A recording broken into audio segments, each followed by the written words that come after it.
नमस्कार दोस्तों, जय हिंद जय भारत। मैं हूँ CL Saini, CD RK Saini BEd classes में आप सभी का हार्दिक स्वागत है, अभिनंदन है। दोस्तों, हमारे इस चैनल के माध्यम से आप सभी के लिए आपके सभी शिक्षण विषयों पर लेसन प्लान बनाना आपको बताया जा रहा है।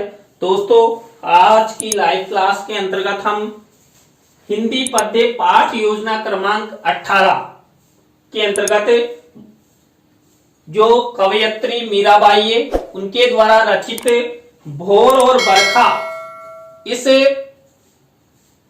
पद्य यूनिट पर आपको लेसन प्लान बनाना बताएंगे। तो आप सब बने रहें हमारे साथ, हमारे इस चैनल के साथ दोस्तों।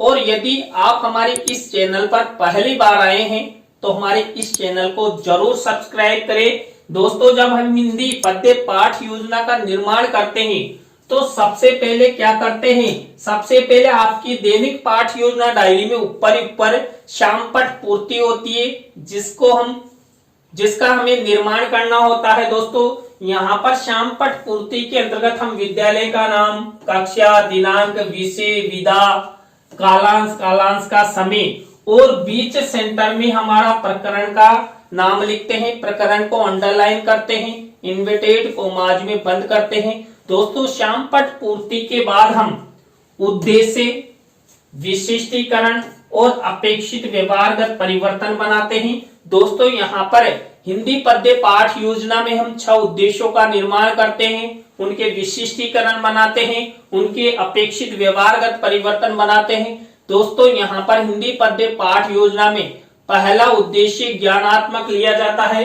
ज्ञानात्मक उद्देश्य से रिलेटेड हम 1 से 2 विशिष्टीकरण और 2 से 3 अपेक्षित व्यवहारगत परिवर्तन बनाते हैं।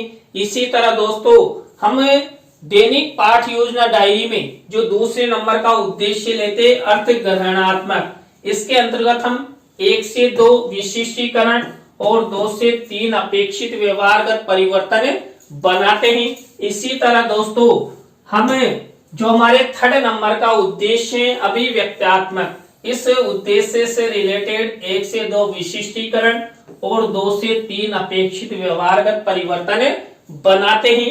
इसी तरह कौशलात्मक उद्देश्य से रिलेटेड ये 1 से 2 विशिष्टीकरण और 2 से 3 अपेक्षित व्यवहारगत परिवर्तन हमारे द्वारा हमारी दैनिक पाठ योजना डायरी में बनाया जाता है। इसी तरह दोस्तों, अभिरुच्यात्मक उद्देश्य से रिलेटेड ये 1 से 2 विशिष्टीकरण और 2 से 3 अपेक्षित व्यवहारगत परिवर्तन हमारे द्वारा बनाया जाता है। इसी तरह अभिवृत्त्यात्मक उद्देश्य से रिलेटेड ये 1 से 2 विशिष्टीकरण और 2 से 3 अपेक्षित व्यवहारगत परिवर्तन हमारे द्वारा बनाया जाता है।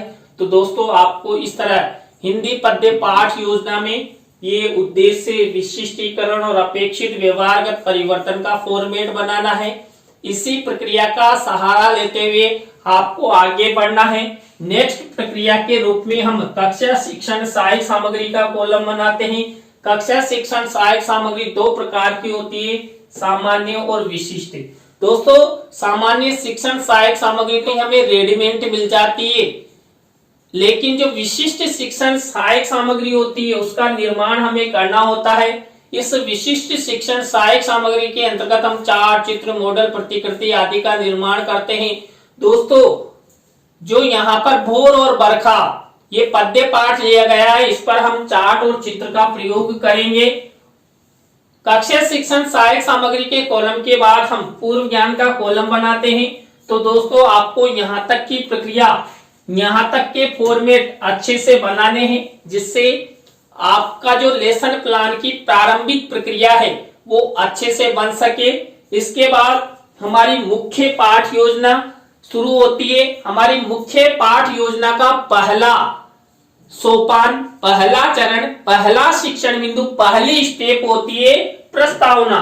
दोस्तों, यहाँ पर देखिए, प्रस्तावना को हम उत्प्रेरणात्मक उपक्रम भी कहते हैं। इसके अंतर्गत हम 3 से 5 प्रस्तावना के प्रश्न बनाते हैं। प्रश्नों में तारतम्यता होती, जिगजैग होता है और अंतिम प्रश्न समस्यात्मक होता है। सरल से कठिन की ओर शिक्षण सूत्र पर आधारित ये प्रश्न होते हैं। छात्र छात्राओं के पूर्व ज्ञान पर आधारित होते हैं। यहाँ पर ऐसे प्रश्न बनाए जाते हैं जिनका उत्तर छात्र छात्रा आसानी से दे सके। दोस्तों, भोर और बरखा नामक पाठ पर मैंने प्रस्तावना के प्रश्न कैसे बनाए। पहला प्रश्न देखिए, कंस की बहन का क्या नाम था? तो देवकी। अब इसी उत्तर से हमारा नेक्स्ट प्रश्न बनेगा, देवकी का विवाह किसके साथ हुआ था? तो वासुदेव के साथ। अब इसी उत्तर से हमारा नेक्स्ट प्रश्न बनेगा, देवकी वासुदेव की 8वीं संतान का क्या नाम था? तो 8वीं संतान के रूप में श्री कृष्ण जन्मे थे। तो ये उत्तर मिला। अब इसी उत्तर से हमारा नेक्स्ट प्रश्न बनेगा, श्री कृष्ण की अनन्य भक्त कवयित्री कौन थी? तो मीराबाई थी। अब यहाँ पर इसी उत्तर से हमारा नेक्स्ट प्रश्न बनेगा, मीराबाई द्वारा रचित भोर और बरखा पद्य पाठ के बारे में आप सब क्या जानते हैं? तो अंतिम प्रश्न समस्यात्मक हो गया, उत्तरों से प्रश्न बनाए गए। यहाँ पर देखिए, सरल से कठिन की ओर शिक्षण सूत्र का प्रयोग किया गया है और यहाँ पर ऐसे प्रश्न बनाए गए हैं जिनका उत्तर छात्र छात्रा आसानी से दे सकते हैं। तो दोस्तों, आपको इस तरह ये प्रस्तावना के प्रश्न बनाने हैं। प्रस्तावना के प्रश्नों के बाद हम सेकेंड स्टेप के रूप में उद्देश्य कथन करते हैं। दोस्तों, यहाँ पर जो हमारा मुख्य पद्य पाठ होता है उसका उद्देश्य कथन किया जाता है। तो बच्चों, आज हम सब मीराबाई द्वारा रचित भोर और बरखा पद्य पाठ का रसास्वादन करेंगे। देखिए, जब आप आपकी दैनिक पाठ योजना डायरी में पद्य पाठ योजना का निर्माण करें तो रसास्वादन शब्द जरूर लिखें, क्योंकि ये पद्य हैं तो ये बहुत जरूरी है। और आप यदि चित्र दिखाना चाहते हैं तो शिक्षण सहायक सामग्री के कॉलम में आपको चित्र मिनीचर के रूप में लगाना है। तो ये भोर और बरखा से रिलेटेड ये चित्र यहाँ पर दिखाया गया है। इसके बाद हम पाठ प्रस्तुतिकरण की स्टेप अपनाते हैं। दोस्तों, पाठ प्रस्तुतिकरण की स्टेप के अंतर्गत हम क्या करते हैं, जो हमारा मुख्य पाठ है इसकी पृष्ठ संख्या को खोलने के लिए आदेशित यहाँ पर किया जाता है। आदेशित कौन करता है? छात्र अध्यापक छात्र अध्यापिका करते हैं। और छात्र छात्रा निर्देशित पाठ की पृष्ठ संख्या को खोलकर देखते हैं। तो दोस्तों, आपको यहाँ तक प्रस्तावना, उद्देश्य कथन और पाठ प्रस्तुतिकरण अच्छे से करना है, जिससे छात्र छात्रा आपके पाठ के प्रति रुचि ले सके, पढ़ने हेतु सक्रिय हो सके। इसके बाद हमारी 4th नंबर की स्टेप आती है सस्वर आदर्श वाचन। दोस्तों, सस्वर आदर्श वाचन छात्र अध्यापक छात्र अध्यापिका द्वारा किया जाता है। किसका किया जाता है? हमारे मुख्य पाठ का किया जाता है।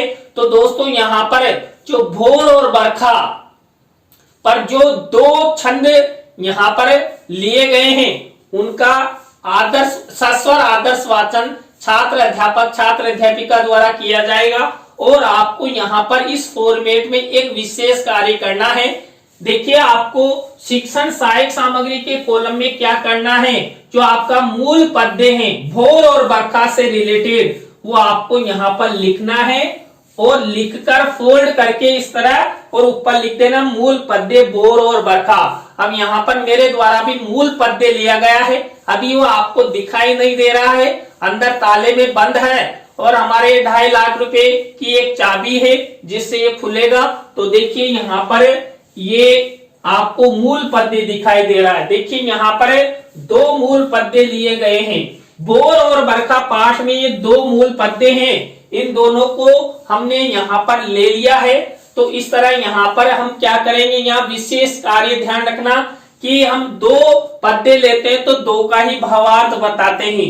तो ये जागो बंसी वारे लन्ना, तो इस तरह ये 2 पद्य लिए गए हैं। तो दोस्तों, ये आपको इस तरह लिखकर आपको शिक्षण सहायक सामग्री के कॉलम में लगाना है। इसके बाद हमारी नेक्स्ट स्टेप आती है सस्वर अनुकरण वाचन की। दोस्तों, सस्वर अनुकरण वाचन छात्र छात्राओं द्वारा किया जाता है और जो छात्र अध्यापक छात्र अध्यापिका होते हैं वो पूरी कक्षा में से किसी भी स्टूडेंट को खड़ा करके सस्वर अनुकरण वाचन का आदेश करते हैं और छात्र छात्रा क्या करते हैं, छात्र अध्यापक छात्र अध्यापिका के निर्देशानुसार खड़े होते हैं और सस्वर अनुकरण वाचन करते हैं। तो ये सस्वर अनुकरण वाचन की स्टेप आपको अपनानी है। सस्वर अनुकरण वाचन की स्टेप के बाद आपको क्या करना है, अशुद्धि संशोधन का फॉर्मेट अपनाना है। अशुद्धि संशोधन के फॉर्मेट में क्या करते हैं दोस्तों, जो सस्वर अनुकरण वाचन के समय छात्र छात्रों द्वारा जो अशुद्धियां पढ़ी जाती है, गलत उच्चारण किया जाता है, कई बार क्षेत्रीय दोष भी होता है, उनको का उच्चारण यहाँ पर छात्र अध्यापिका क्या करते हैं, श्यामपट्ट की सहायता से दूर करते हैं। तो देखिए, जब आप ये अशुद्धि संशोधन की स्टेप आप अपनी दैनिक पाठ योजना डायरी में बनाएं तो आपको इस तरह का फॉर्मेट बनाना है, ब्लैक शीट का निर्माण करना है और एक तरफ देखिए अशुद्ध शब्द और एक शुद्ध शब्द लिखकर इस तरह अशुद्धि संशोधन की स्टेप अपनानी है। अशुद्धि संशोधन के बाद हम नेक्स्ट स्टेप शब्दार्थ सरलीकरण की बनाते हैं। दोस्तों, जो हमारा मूल पद्य पाठ होता है इसके अंतर्गत कोई कठिन शब्द होते हैं और जिनका भावार्थ हमें छात्र छात्राओं को समझाना है, ऐसे शब्द यहाँ पर शब्दार्थ सरलीकरण के अंतर्गत लिए जाते हैं। तो दोस्तों, यहाँ पर भी आपको वही एक विशेष कार्य करना है। श्यामपट्ट कार्य वाले कॉलम में ब्लैक शीट का निर्माण और सिल्वर कलर के पेन से ये शब्द और उनका अर्थ लिख देना है। तो ये भोर और बरखा से रिलेटेड जो हमने दो पद्य लिए थे उनके ये शब्द हैं, ये उनके अर्थ है। शब्दार्थ सरलीकरण की स्टेप आप जितनी अच्छी करते हैं उतना ही अच्छा। इधर भावार्थ बताने में किसी तरह की कोई परेशानी नहीं आती है और नेक्स्ट स्टेप भी हमारा पद्य का भावार्थ ही होता है। दोस्तों, यहाँ पर हमने जो भोर और बरखा के जो दो पद्य लिए थे उनका भावार्थ यहाँ पर बताया जाता है। तो यहाँ पर पद्य का भावार्थ छात्र अध्यापिका द्वारा बताया जाता है। दोस्तों, यहाँ पर एक विशेष कार्य आपको करना है। शिक्षण सहायक सामग्री के कॉलम में वही पद्य का भावार्थ आपको किसी रंगीन कागज पर लिखकर यहाँ पर मिनीचर के रूप में चस्पा करना है। दोस्तों, मैंने भी देखिए ये मिनीचर चस्पा किया है और ऊपर लिख दिया फोल्ड करके भोर और बरखा पद्य का भावार्थ। और अंदर क्या है, अंदर क्या लिखा हुआ है भैया, अंदर लिखा हुआ है भोर और बरखा के जो दो पद्य हमने लिए उनका भावार्थ लिखा गया है। वही अब देखिए ये जादू का पेन आपको ये देखिए भोर और बरखा पद्य का भावार्थ यहाँ पर लिखा गया है। ये पहले पद्य का अर्थ और ये दूसरे पद्य का भावार्थ। इस तरह देखिए आप स्क्रीनशॉट ले लीजिए। इस तरह आपको ये लिखकर फोल्ड करके चस्पा करना है।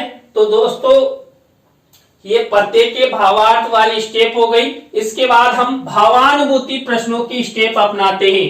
देखिए दोस्तों, भावानुभूति प्रश्न पद्य के भावार्थ के आधार पर बनाए जाते हैं। तो हमने जो भोर और बरखा में दो पद्यों का भावार्थ बताया उन्हीं में से ये भावानुभूति प्रश्न आपको बनाने हैं। तो ये भावानुभूति प्रश्नों की स्टेप हो गई।